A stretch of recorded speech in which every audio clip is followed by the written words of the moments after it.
12.2 कक्षा 8वीं विषय गणित। इबारती सवाल है। सवाल ध्यान से पढ़ोगे। इसके आधार पे समीकरण बना के सवाल हल करना है। माँ की आयु बेटे की आयु से 25 वर्ष अधिक है। 8 वर्ष बाद बेटे और माँ की आयु का अनुपात 4/9 हो जाएगा, तो बेटे की आयु ज्ञात कीजिए। ये सवाल है। अब इसको आपको हल करना होगा, तो इसमें मानना होगा। तो सवाल को पहले समझोगे। पहला वाला सवाल बेटे की आयु पूछ रहा है, तो हम लिखेंगे माना बेटे की आयु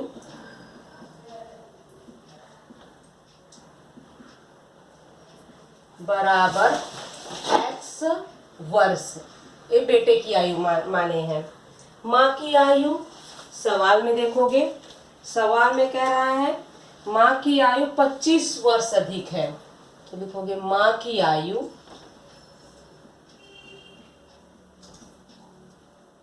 किससे 25 अधिक है? बेटे से।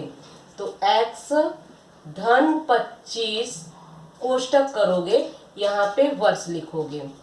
सावधानी से, कभी कभी कोष्टक न लगा के सीधा वर्ष लिखोगे, खाली 25 पे वर्ष होगा, इसलिए इसको कोष्टक आपको करना होगा। कह रहा है 8 वर्ष बाद, तो लिखोगे 8 वर्ष बाद। 8 वर्ष के बाद क्या है? बेटे की आयु क्या होगी? तो बेटे की आयु बाद कह रहा है, तो उसमें जोड़ना होगा x धन 8। तो माँ की आयु में भी 8 जोड़ना होगा। माँ की आयु कितना है? x धन 25 माँ की आयु है। 8 वर्ष बाद कह रहा है, धन 8 जोड़ोगे। यहाँ पे 2 अंक है, तो यहाँ पे हल करोगे। x धन 25 और 8 जोड़ोगे, 25 और 8 कितना हुआ? 33। अब इसके बाद समीकरण बनाना होगा। कह रहा है अनुपात 8 वर्ष बाद बेटे और माँ की आयु का अनुपात। पहले बेटा शब्द कह रहा है, तो लिखोगे x धन 8 बटे माँ x धन 33 बराबर अनुपात कितना है? 4/9। ये आया कहाँ से? तो यहाँ आपको कारण देना होगा प्रश्नानुसार। वाक्य एक बार फिर से समझोगे। ये अनुपात आया कहाँ से है? किताब में प्रश्न में दिया गया है बेटे तथा माँ की आयु। पहला शब्द बेटा है, तो यहाँ पे बेटे का ही पहला समीकरण लिखोगे, फिर बटे करके माँ का लिखोगे। अब इसको हल करना है। हल करना आसान है। तिर्यक गुणा करोगे, 9 का इस पूरे पद के साथ गुणा करोगे और 4 का इसके साथ, तिर्यक गुणा। तो 9 कोष्टक में x धन 8, यहाँ बराबर चिन्ह है। 4 कोष्टक में x धन 33 लिखोगे। कोष्टक खोलोगे, 9 का x में गुणा करोगे, 9x, 9 का 8 में 9 8 72 बराबर 4 का x में गुणा करोगे, 4x धन 4 का 33 में गुणा करोगे, 4 तिया 12 हासिल 1, 4 तिया 12 और 1 13। समीकरण हल करना मालूम होगा। दोनों तरफ x है, तो हमें x का पहले मान ज्ञात करना है। 4 का पक्षांतर इस साइड होगा, तो पहले लिखेंगे 9x धन 72। पक्षांतर वाला अंक जो है हमेशा लास्ट में ही आता है। ये 72 है। धन 4x है, इस साइड होगा -4x बराबर, यहाँ क्या बचेगा? सिर्फ 132 ही बचेगा। कहोगे धन चिन्ह, चाहो तो धन लगा सकते हो, नहीं भी लगाओगे धनात्मक माना जाएगा। इन दोनों में सजातीय पद कौन सा है? 9x और 72 नहीं जुटेगा, क्योंकि विजातीय पद है। 9x में 4x घटाओगे तो होगा 5x धन 72 बराबर 132। अब इस 72 का पक्षांतर उस साइड करोगे, 5x बराबर 132, धन है विपरीत होगा -72। अब उसके बाद 132 में से 72 घटाओगे, चले जाओ रफ में 132 लिखो, 72 घटाओगे, 2 में से 2 घटाओगे 0 होगा, बगल से हासिल लोगे, ये हो जाएगा 0, ये हो जाएगा 13, 13 में से 7 घटाओगे, बचा 6, तो हो गया 60। 5x बराबर 60। x बराबर क्या होगा, इसमें x का मान हमें ज्ञात करना है, तो x बराबर 60/5। अब इसको जो है 5 के पहाड़े से काटोगे। 5 एकम 5, 5 एकम 5, 5 दूनी 10। x का मान कितना हुआ, 12। हमें बेटे की आयु पूछा गया, सवाल में देखोगे सिर्फ बेटे की आयु, उसी के नीचे लिखोगे बेटे की आयु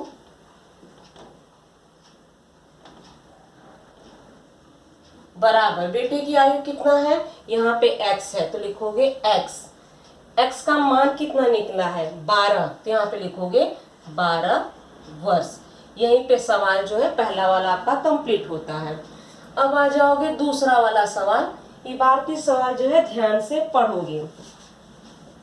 किसी भिन्न का, भिन्न कहा जाए तो अंश बटे हर होता है, किसी भिन्न का हर उसके अंश से 12 अधिक है, उसके अंश में से 2 घटाने तथा हर में 7 जोड़ने पर प्राप्त भिन्न 1/2 के सममूल्य होता है। तो इसमें मानोगे, माना भिन्न का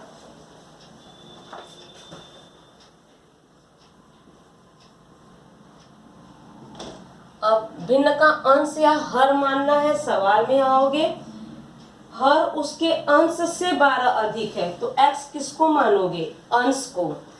भिन्न माना भिन्न का अंश x तथा हर क्या होगा, इससे 12 अधिक है, किससे, अंश से। तो माना भिन्न का अंश x तथा हर x धन 12 है। अब समीकरण बनाओगे। समीकरण बनाने के लिए आ जाओ, अंश में 2 घटाने पर, अंश x माने हो तो लिखोगे x माइनस 2 बटे हर कितना है, x धन 12। हर में क्या कर रहा है, हर में 7 जोड़ने पर, तो लिखोगे धन 7 बराबर कितना है, 1/2। अब कहोगे कि एक कैसे आ गया भिन्न, चाहो तो एक लाइन लिख लो भिन्न का मतलब क्या होता है, या फिर से लिख लेते हैं। भिन्न का मतलब है, भिन्न मतलब अंश बटे हर, तो भिन्न बराबर अंश है x बटे हर होगा x धन 12। भिन्न इसे कहते हैं। प्रश्न कह रहा है अंश में 2 घटाने पर और हर में 7 जोड़ने पर, यही कहा गया है, बराबर सममूल्य है 1/2। आया कहाँ से, लिखोगे प्रश्नानुसार, प्रश्न में जो कहा गया है उसके अनुसार समीकरण बनाए हो। तिर्यक गुणा करने के पहले इन दोनों अंकों को जोड़ोगे, जल्दबाजी नहीं करना है। x माइनस 2 बटे x धन 12 और 7 जोड़ोगे 19 बराबर 1/2। यहाँ तिर्यक गुणा करोगे, 2x माइनस 2, यहाँ 1 है तो 1 का गुणा x धन 19, डायरेक्ट x धन 19 भी लिख सकते हो। 2 का x में गुणा करोगे 2x माइनस 2 दूनी 4। यहाँ 1 है, 1 का x में गुणा करोगे 1x लिखो या x भी लिखोगे चलेगा। 1 का 19 में गुणा करोगे 19 ही होगा। दोनों पक्ष में x है, पक्षांतर करोगे 2x माइनस 4, x के आगे यहाँ चिन्ह नहीं है, धनात्मक मानेंगे, बाईं साइड लेके आओगे ऋण हो जाएगा, बराबर 19। 2x में से 4 तो घटेगा नहीं, विजातीय पद हो गए क्योंकि 4 के बगल में x नहीं है। 2x में से 1x घटाओगे तो x बचेगा, ये ऋण 4 है तो ऋण 4 लिखोगे बराबर 19। x बराबर 19 ऋण 4 है, पक्षांतर उस साइड करोगे धन 4 होगा। x बराबर 19 और 4 जोड़ोगे तो हो गया 23। ये हो गया x का मान। अब x धन 12 का मान ज्ञात कर लो। x धन 12 बराबर, तो x का मान 23 ज्ञात किए हो तो 23 धन 12, 23 और 12 जोड़ोगे 3 और 2 5, 2 और 1 3, तो भिन्न क्या होगा, तो भिन्न होगा बराबर x बटे यहाँ पे जो है आपका x धन 12, तो x का मान कितना है 23, x धन 12 यहाँ पे निकाले हो 35, तो आंसर क्या हो गया, भिन्न क्या होगा, 23/35 होगा आपका।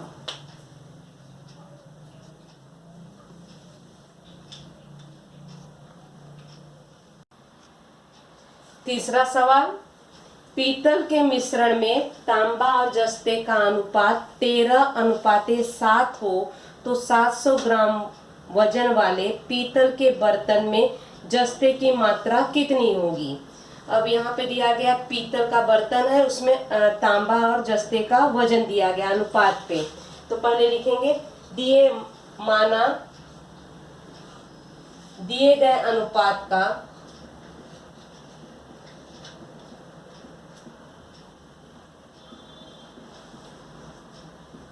समान गुणज x है। जब अनुपात दिए जाते हैं तो हम x ही मानते हैं, x और y नहीं मानेंगे। अब इसमें दिया गया तांबा 13 है, जस्ता जो है 7 है, तो लिखेंगे तांबे का वजन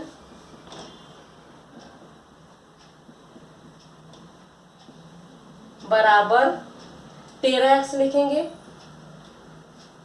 और जस्ते का वजन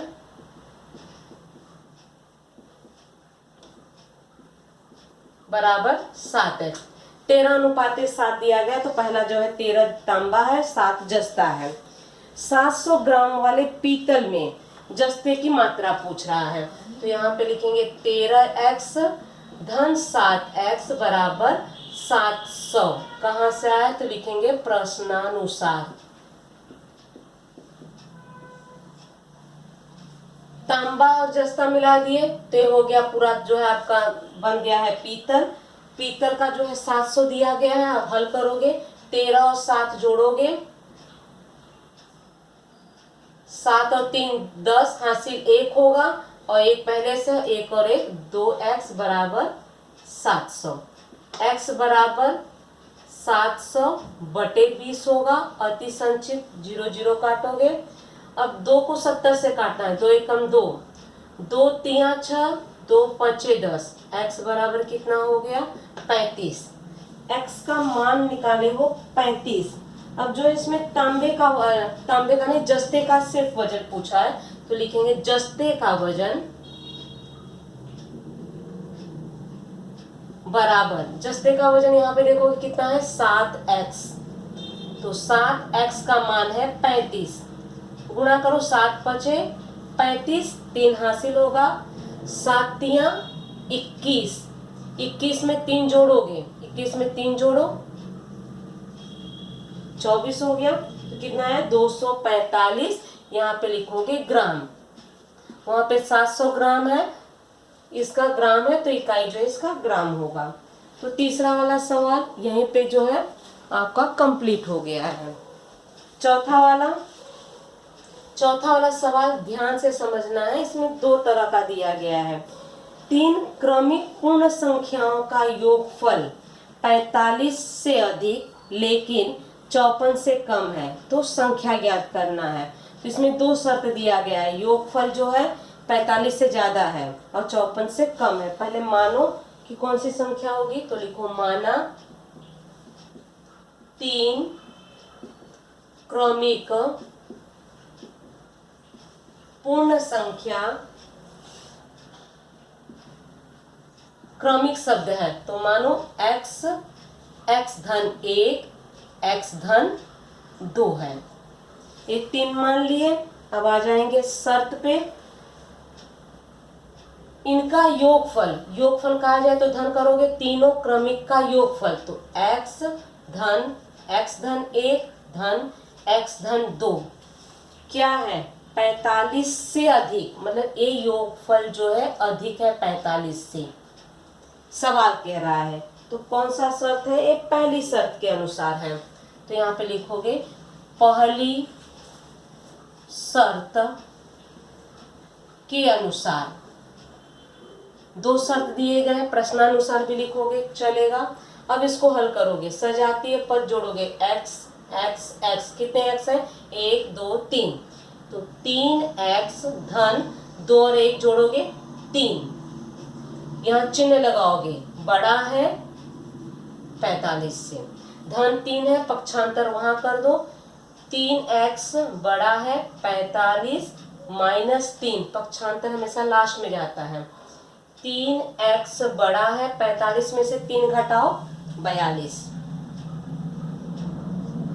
फिर x बराबर क्या होगा, बराबर नहीं, चिन्ह यही लगाओगे, बड़ा है 45 नहीं 42 बटे 3। अब अति संक्षिप्त करोगे, यहाँ पे अति संक्षिप्त करो। 3 एकम 3, ये होगा 3 एकम 3, 3 चौक 12। उसके बाद x बड़ा है 14 से, लकीर खींच के नंबर 1 डाल दोगे। यहाँ x का मान ज्ञात कर लिए हो। अब दूसरा शर्त क्या कह रहा है, यही योगफल 54 से कम हो। तो जो है इसका जो है जो भी योगफल आएगा 54 से कम होगा। तो x धन 1 धन x धन 2 ये छोटा है 54 से। बगल में कारण लिखोगे, दूसरी शर्त के अनुसार, दूसरी शर्त के अनुसार। अब हल करोगे, ठीक इसी तरह से हल होगा। जोड़ोगे 3x धन 3 छोटा है 54 से, 3x 54 माइनस 3 धन 3 है वहां जाएगा माइनस 3 होगा। 3x छोटा है 54 में से 3 घटाओगे 51, x छोटा है 51 बटे 3। अब 3 के पहाड़े से काटो, 3 एकम 3, 3 सते 21, तो x छोटा है 17 से। ये हो गया दूसरी शर्त। अब पहली और दूसरी शर्त जो है ध्यान से देखोगे, इसमें दिया गया है 14 से बड़ा अंक है x और x जो है 17 से छोटा है।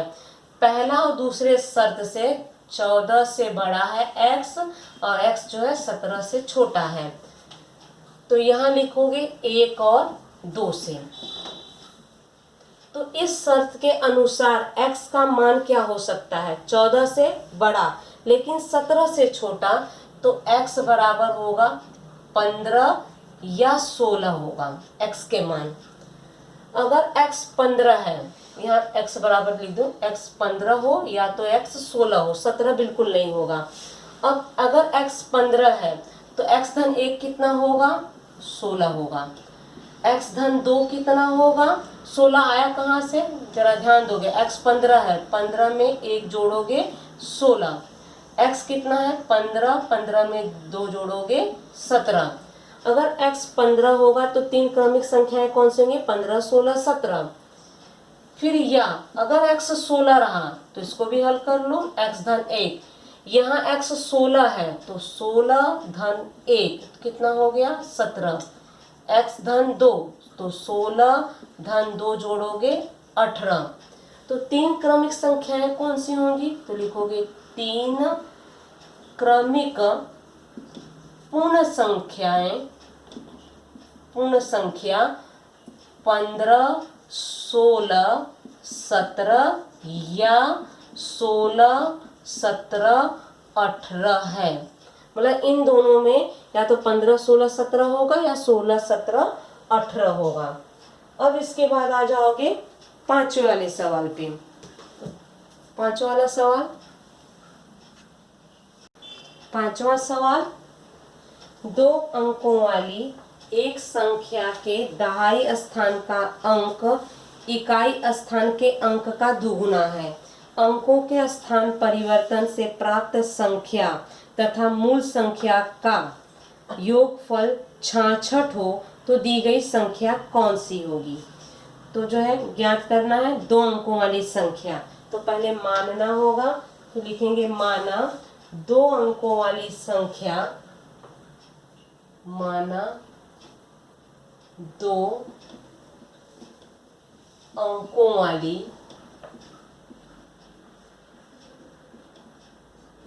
संख्या के इकाई स्थान का अंक, इकाई स्थान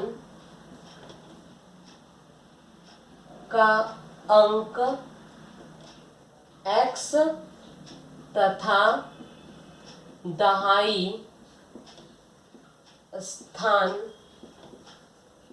का अंक 2x है।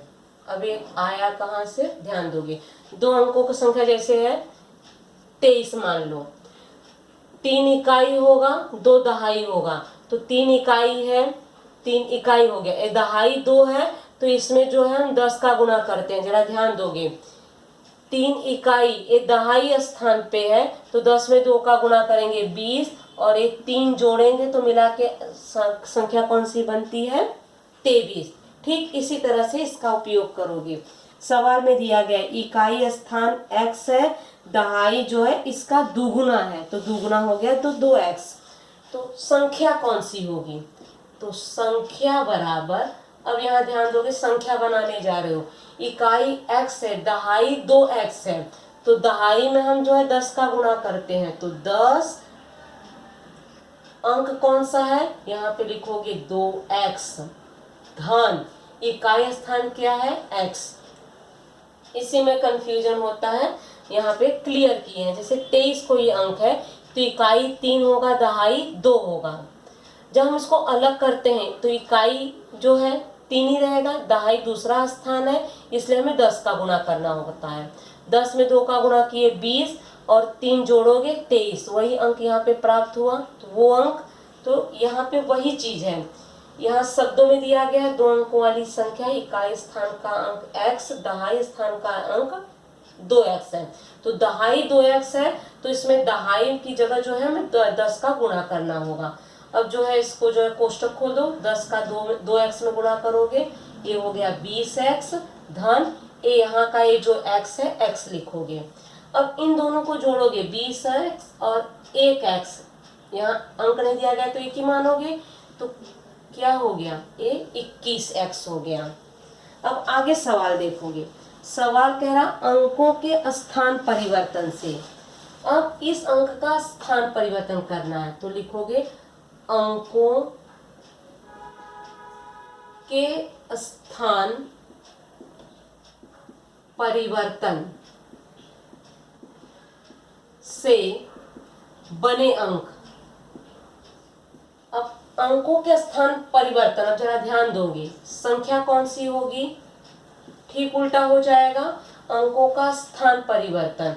अब इसमें इकाई क्या हो जाएगा आपका, इकाई हो जाएगा 2x, दहाई क्या हो जाएगा आपका सिर्फ x होगा, तो यहाँ पे लिखोगे 10, यहाँ पे x लिखोगे धन 2x। इसको क्लियर करना है, जरा यहाँ इकाई स्थान यहाँ x था, कह रहा अदला बदली करना, स्थान परिवर्तन मतलब अदला बदली, तो अदला बदली का मतलब इकाई स्थान हो जाएगा 2x, दहाई स्थान क्या हो जाएगा x हो जाएगा, तो यहाँ पे इकाई हो गया 2x, दहाई है x, उसमें 10 का गुणा कर रहे हो तो बराबर 10x धन 2x, जोड़ दो कितना हो गया 12x, ये दोनों हो गए। अब इसके बाद क्या सवाल कह रहा है, अंकों के स्थान परिवर्तन से प्राप्त संख्या मूल संख्या, मतलब अंकों का स्थान परिवर्तन से ये संख्या और मूल संख्या दोनों का योगफल, तो मतलब लिखोगे 12x धन 21x बराबर योगफल कितना है 66। कहाँ से आया तो लिखोगे प्रश्नानुसार, प्रश्न में शर्त दिया गया है उसके अनुसार। अब जो है आगे इसमें क्रिया करोगे, दोनों जो है x है जोड़ो, 2 और 1 3, 2 और 1 3, 33x बराबर 66, x बराबर 66 बटे 33, 33 एकम 33, 33 दूना, तो x बराबर कितना हो गया 2। अब x का मान 2 ज्ञात किए हो, अब हमें जो है संख्या ज्ञात करना, वह संख्या कौन सी होगी, अब कंफ्यूज हो गए कौन सी संख्या, तो हमें मूल संख्या ज्ञात करनी होगी, उसी के नीचे लिखोगे वह संख्या बराबर, वह संख्या क्या है 21x है, तो 21x का मान क्या ज्ञात किए हो 2 है, तो यहाँ पे लिखोगे कोष्टक में 2 गुणा कर दो, 2 एकम 2, 2 दूनी 4, तो वह संख्या क्या होगी आपकी 42। यहीं पे जो है आपके सवाल और प्रश्न संग्रह 12.2 कंप्लीट हो रहे हैं। 6 से लेके जो है 10 तक सवाल आपको इस साल बिल्कुल नहीं करने हैं। तो प्रश्न संग्रह 12.2 जो है आपके यहीं समाप्त हो गए।